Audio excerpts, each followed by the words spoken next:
Halo semuanya, selamat pagi dan siang, baik itu yang kelas pagi maupun kelas siang. Nah, pembahasan selanjutnya hari ini adalah post production atau pasca produksi. Tetapi sebelum ke sana, saya singgung sedikit tahapan produksi yang kemarin sudah saya bahas. Ketika kalian sudah membuat naskah, kemudian masuk ke produksi. Nah, ini ada baiknya produksi atau pengambilan gambarnya itu shootnya sesuai dengan scene ya, berdasarkan scene.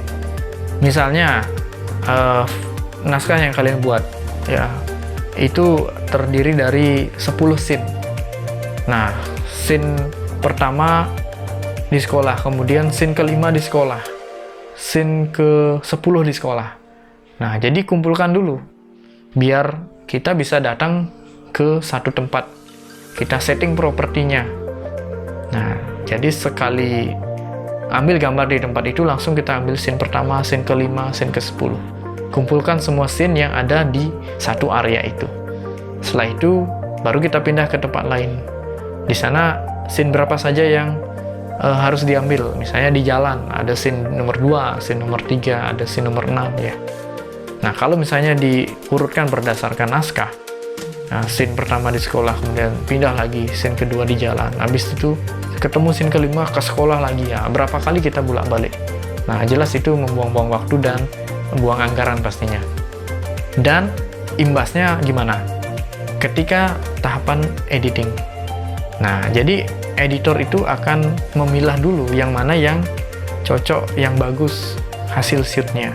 Jadi kalau dikumpulkan berdasarkan scene, biasanya datanya itu kan kelihatan tanggal berapa shootnya.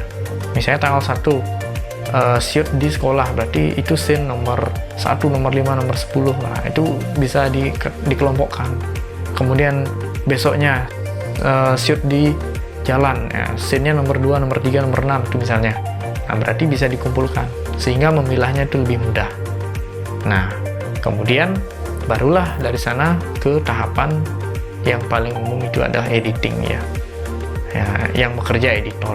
Nah, editing ini bisa nanti menggunakan software yang sederhana seperti misalnya kalau di HP itu kan ada KineMaster, kemudian ada Adobe Premiere yang profesional ya, ada juga yang lebih simple tetapi masih pro, itu ada Filmora salah satunya ya.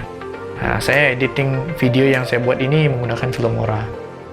Nah, itu nanti yang mana tergantung editor ya, yang penting proses editing itu ya. Nah, kemudian setelah editing ada proses rendering. Nah, rendering ini yang memakan waktu lama, tergantung spek komputer. Kalau spek komputernya tinggi, misalnya RAM-nya tinggi, prosesornya tinggi, apalagi hard disk ya, ini kapasitas penyimpan data SSD itu kan lebih cepat. Jadi proses rendernya cepat. Render itu sama dengan export ya. Nah, export ke format apa itu.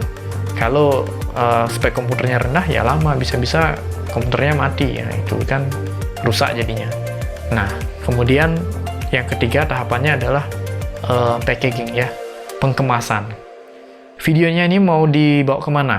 Diposting di media sosial, YouTube, atau dijadikan DVD.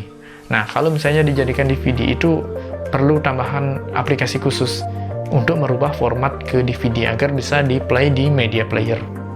Kemudian kalau di posting di media sosial atau di YouTube, nah itu cukup dengan file only ya, format file yang umum misalnya MP4, ada juga MOV, itu yang umum adalah MP4 ya. Nah, itu tergantung nanti kebutuhannya kemana. Nah, kalau misalnya mau ditayangkan ke bioskop misalnya, berarti formatnya harus Full HD atau 4K ya. Nah, nanti media penyimpanannya adalah Blu-ray. Nah, kurang lebih seperti itu tahapan post production ya, nanti bisa sampai ke distribusi juga itu. Nah, itu dulu untuk tahapan produksi ya, tahapan pengembangan video ya, pembuatan video maksudnya. Jadi ada praproduksi, produksi, dan pasca produksi. Jadi nanti di tahapan itu akan kalian lalui ketika sudah mulai membuat video.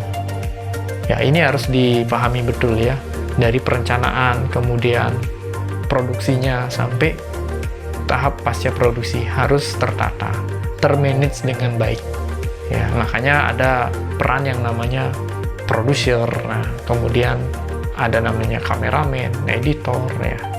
Nah, itu nanti akan kalian lakoni semuanya, ya.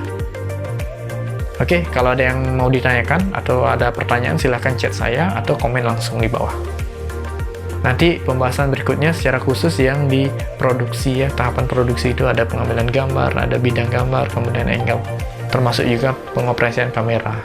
Nanti itu secara khusus saya bikin terpisah. Nah, itu dulu untuk hari ini. Nanti sampai jumpa di pertemuan berikutnya dengan materi yang berbeda, ya.